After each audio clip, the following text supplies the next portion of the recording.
I love short films. While Denis Villeneuve may believe that the youths crave 3-hour-long epic trilogies, and sure, Dune is great, but sometimes I crave the punchy and efficient flash into a world or feeling that shorts provide. And what better place to get your fill than the Melbourne International Film Festival, or MIFF for short, which offered 67 shorts this year across 8 different categories. There was the Australian category, featuring the best Australian short films from creators already established in the industry, the Accelerator category, which highlights the work of emerging filmmakers from Australia and New Zealand, the International category, featuring the global best of the best, the WTF shorts, which feature oddball films about the strange, experimental animation and documentary, which are exactly what they sound like, and this year's special edition, the Footy shorts, which told stories of and about Australian rules football. I'll be running through the standout international and Australian shorts. If you're interested in the feature films, you can check out our MIFF overview video by clicking the link at the end of this video. The international shorts this year were outstanding. They were consistently beautiful and creatively shot, with gripping narratives, exploring complex themes, and almost always with a sense of humour. My favourite short from the international category was Nervous Energy by American-Chinese filmmaker Eve Liu and executive produced by Spike Lee. Nervous Energy was a bright, bold slap in the face amongst the other shorts that often leaned towards a more contemplative style. Nervous Energy explores being an Asian female artist in New York where white men dominate the industry. Funny, energetic, and complex, it follows 2 Chinese-American filmmakers juggling their art, cultural heritage, friendship, and relationships.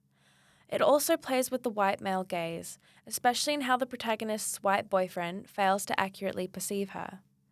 When she breaks up with him, he calls her the loveliest girl, a line that reduces and patronizes her coldly ambitious and larger-than-life self. There's much more to unpack, but I'll end by saying Eve Liu is a name to watch. I can't wait to see her inevitable feature film, hopefully soon. Other standout international shorts included Ali, a Cannes Award-winning slow and sensitive film directed by Adnan Al-Rajiv, which uses song to thoughtfully explore a young boy's gender expression and repression in his small Indian village. And A Brighter Summer Day for the Lady Avengers, a film by Birdie Wei Ting Hung. This highly referential film celebrates Taiwanese cinema in a surreal, sensuous, and distinctly female-centered way. I was also super impressed with the quality, energy, and diversity of the Accelerator shorts this year. My favourite from this category was Faceless by William Vaca and Fraser Pemberton. The film presents a triptych of narratives following 3 Indigenous men of differing social and economic classes, alienated by the city of so-called Melbourne, or Nam. Vaca plays all 3, blurring the lines of distinction between them. Though I can't speak on the creator's intent, I interpreted these stories as being linked by the characters' shared alienation in this now predominantly white, urbanized, and capitalist environment, and the recurring imagery of fish, which I interpret as a metaphor for the land being commodified, recontextualized, and degraded. I think the film did a fantastic job of keeping this triptych cohesive and delivering a deeply emotive and important decolonial narrative.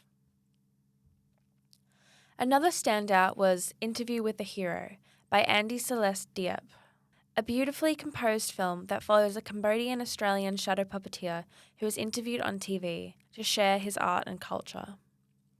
As he does so, he must also address his repressed trauma from the Khmer Rouge regime.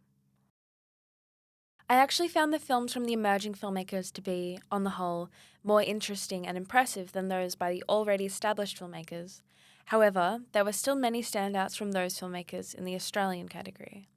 Especially I'm the Most Racist Person I Know by Leela Varghese. This film follows a queer woman of colour realising her own internalised racism in regards to her dating preferences. The film is sweet, sincere, playful and inventive, and the excellent performance from the pit's Shabana Aziz of course helps. Stranger Brother by Annalise Hickey, which premiered at Sundance, was another standout that displays vitality and holds your energy even during its quietest moments. It explores notions of masculinity and family with humour and a compassionate lens. I was overall very impressed with the quality of the shorts this year, and I'm very excited to see how the careers of all of these filmmakers unfold.